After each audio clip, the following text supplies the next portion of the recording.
of the slaying. Eyewitnesses to the Burns in Atlanta. First, Pappas with a reconstruction of the slaying. Eyewitnesses to the assassination say that Dr. King left his room 306 at the Lorraine Hotel just before dinner to get some air.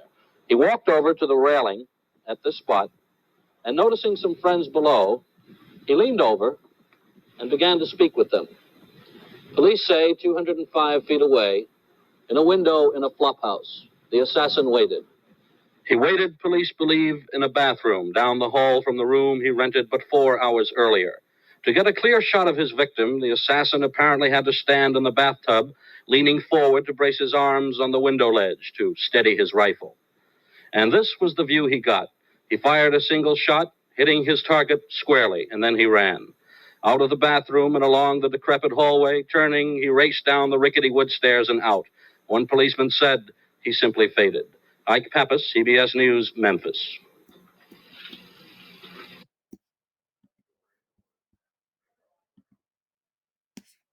How? Mm-hmm. But you bring up the track, Dr. King.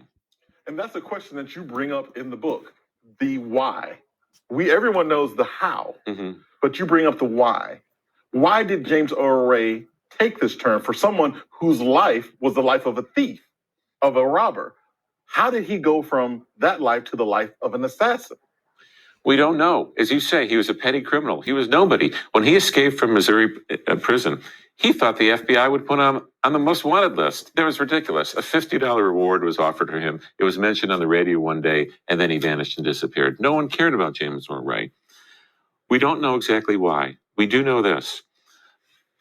Dr. King came to California in March 1968. Ray had been free for a year. It was the first time they were in the same city, as far as we can determine. King spoke in Anaheim, spoke at a church, and then within a day of King's departure, James Earl Ray got in his Mustang and drove across America, back to the Deep South. And 3 weeks later, Dr. King was dead. Ray didn't even own a rifle. He had to buy one on the way in Birmingham, Alabama. He test fired it once. He hadn't shot a rifle in years. He'd been in the Army, but he was no great marksman.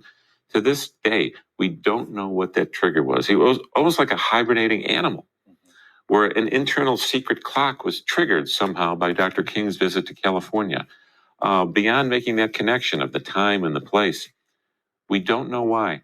He never admitted killing Dr. King. He pled guilty to avoid the death penalty, but then he said he didn't do it later. So we don't know what that trigger was that set him off to get in his car, leave behind his life in California, and drive south and begin stalking Dr. King. It's one of the great mysteries of American history. It's so frustrating that he never told us why. Right. You